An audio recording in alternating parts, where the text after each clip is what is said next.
Hi everyone, it's Gwen from Hummingbird Tarot, and I thought I would share with you the most used decks for me of January. If you like this video, give it a thumbs up and hit subscribe and hit the bell so you're notified each week when I upload a new video. And if you've already subscribed, thank you so much. I really appreciate it.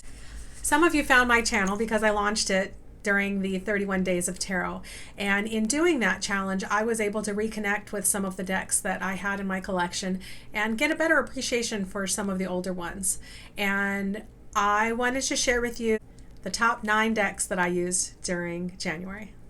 So the first thing I wanted to show you is I have this little box, and I went to a tea exchange, and we all exchanged teacups, and I got this as a gift with a teacup in it, and I use this to hold some of my tarot decks. And this I have within arm's reach every time I'm working in my office. So the first deck I have in here, I've shared this before. This is the Everyday Tarot by Bridget Esselmont. And my small hands really appreciate the size of this, and I also love the way this deck feels. I have recently heard of this called a rose petal finish, which I absolutely love, and that's what this has. It's just it feels very soft and silky in your hand. I went back as I was kind of looking at all the decks. This is a perfect example here. Looking at all the decks in January, I really, at the end of last year, made a commitment to myself to be kinder to me, to be kinder to myself. I found that the ugliest, meanest voice that was speaking to me was often my own. And life gets hard sometimes, and sometimes you gotta cut yourself some slack and be nice to yourself. And I'm trying to be kinder to myself. And I can see that reflected in the decks that I ended up using the most in the month of January. And this was a perfect example. If you look at the death card for this one, it's a softer presentation of the death card, which can sometimes be a little scary for people to see. I also have this little pocket that I keep a mini deck in. This is my typical Rider-Waite-Smith. I'm trying to remember which one this is. I think this is the Centennial Tarot. And this is just your standard images. There's the Empress, the Moon. And I have given some of my naked creatures some clothes. You can look a little closer I used gold, a gold paint pen to paint some bathing suits on. Some of my audience is younger, and I just want to make sure that I'm being sensitive to that fact. So I haven't done that to all my decks, but the ones that I'm going to use on here, there's another picture of that. I'm trying to make sure that I'm being sensitive to the fact that not everyone is okay with nudity in your face. Just be more discreet about that. That's what I'm going to do. I've shared this one before. This is an oracle deck. This is the Sacred Traveler.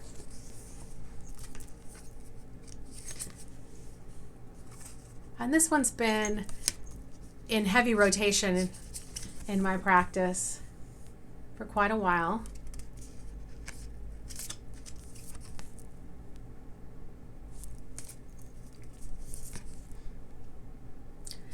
And I find, I've been kinder to myself. I've found that is reflective of the readings that I do.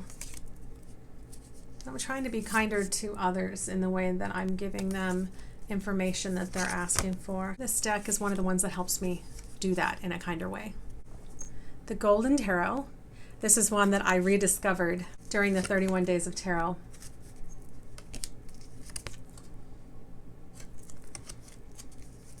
And I've been using this one just because I really like it. I'm drawn to the images.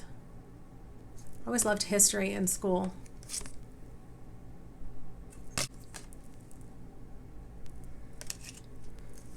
And the back of these are pretty amazing. So this next deck is one that I bought myself with a gift card that I got for the holidays. And this one is amazing. This is by Mike Dooley, Notes from the Universe on Abundance. And these are oracle cards, and they've got pictures on the back. Every picture is different. And then they have messages here on the front, really long messages. And it's so supportive. Here's the card I pulled for myself this morning. Here's the back of it. It says, "Dearest, I wish for you flowers and sunshine, gentle breezes and clear skies, calm seas and rainbows, but perhaps most of all, I wish for you the glorious breadth of experiences you are now poised to receive. So these tidbits are mere icing on the cake of a life that's rich in adventure. Huge hug, the universe." Oh, I loved that. I loved that message. And I've been pulling one of these for myself every day, and I have been incorporating them into the readings. And I'm really enjoying. I feel like when I'm making an effort to be more kind and more patient with myself and with others, that people are being way more kind and gentle with me. And it's been a tough month. January was a tough month for my family. The first part of February has been a little rough as well. So the kindness has definitely been appreciated. And I'm so glad that I started in that mindset before I needed it, heading my direction. And now the fact that I'm starting to see it coming back in my direction at the perfect time in my life is just pretty awesome. Another deck that I'm using is the Radiant Rider-Waite. It's been in heavy rotation for a very long time, and that's what it looks like on the back. And this is just your standard Rider-Waite Smith images. I just really appreciate the coloring in these.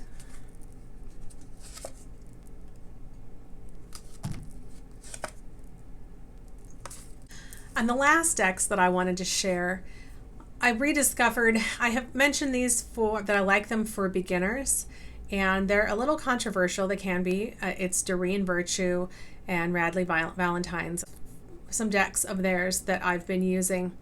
And I talked a little bit about these during some recordings that I was making for the month of January. What I realized when I was going through these decks is that they definitely reflect the kindness, and they're very gentle, and the kindness that I want to have in my life right now, and that I want to share with others. And I have a new appreciation for that aspect of these decks, and I want to show you some examples of the cards. So I've shared also, I don't actually work with angels in my practice. I do work with spirit guides. However, I do have some angel decks in my tarot practice, and I ended up with them in my practice because I appreciated the decks that they were in. You'll see as I'm showing these to you where I'm coming from and why I appreciate even though I don't work with angels, I definitely appreciate these, and I know that others, when they come to me for readings, appreciate these as well. So the first one is Angel Answers, and this is oracle card. These are oracle cards here. And here's what the back of these look like. And I just appreciate the messages, if you believe.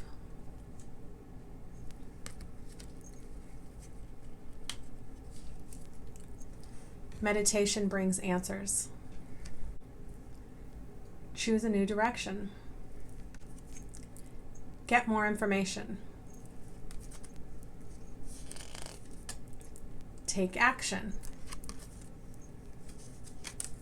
The situation will improve. I really like the kind way that those pieces of information are being communicated. And another one of their decks is the Angel Tarot cards. I recommended this deck to beginners to use because it has the words and the meanings right on the cards. Now, One of the challenges with that is if that's the meaning that you memorize, you're memorizing someone else's meaning and not finding your own.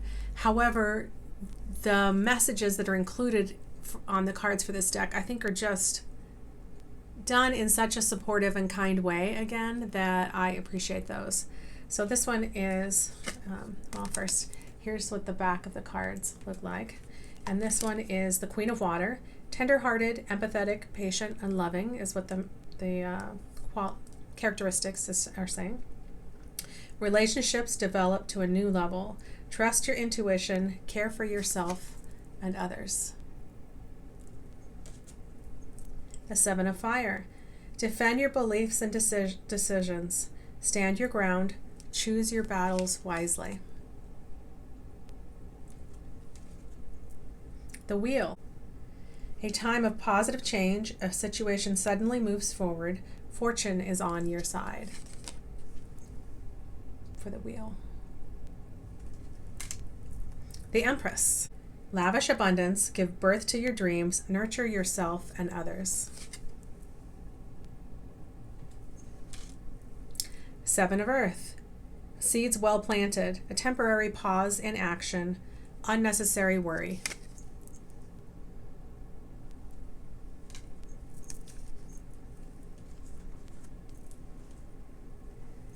And then one last one, another one. This is magical messages from the fairies. These are also oracle cards, and these are also Doreen Virtue.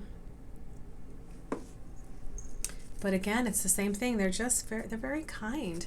And once you put a deck out there and the world accepts it, or they don't, I think this is my deck. I don't have any energy associated with this deck or any others that isn't my energy, because I don't allow that to happen. So this one says, perfect timing. This is the right time for you to move forward. Goodbye to the old, hello to the new. You finished one part of your life, and now a new, even better part is beginning. Your desire is within reach. Have faith, as everything is working in your favor. So you can see what I'm talking about. The last thing I've kind of incorporated in my practice is I bought some chakra stones. I bought them in a box here. They came in the box, and this is what a few of them look like. And so I've been meditating using these, and you place one of them on each of your chakras in line with the symbol that's on there for each of the chakras. And I've definitely noticed that I feel more relaxed and more energetic. So I know that, like everything else, is all about intention, and my intention is that they're going to work. I'm appreciating, I feel like they're elevating my practice because I am more alert, more comfortable, more in touch with my intuition since I've been using the chakra stones. And I definitely appreciate that. So I hope you enjoyed the decks that I've been using the most in the month of January, and I look forward to seeing you again soon. Thank you.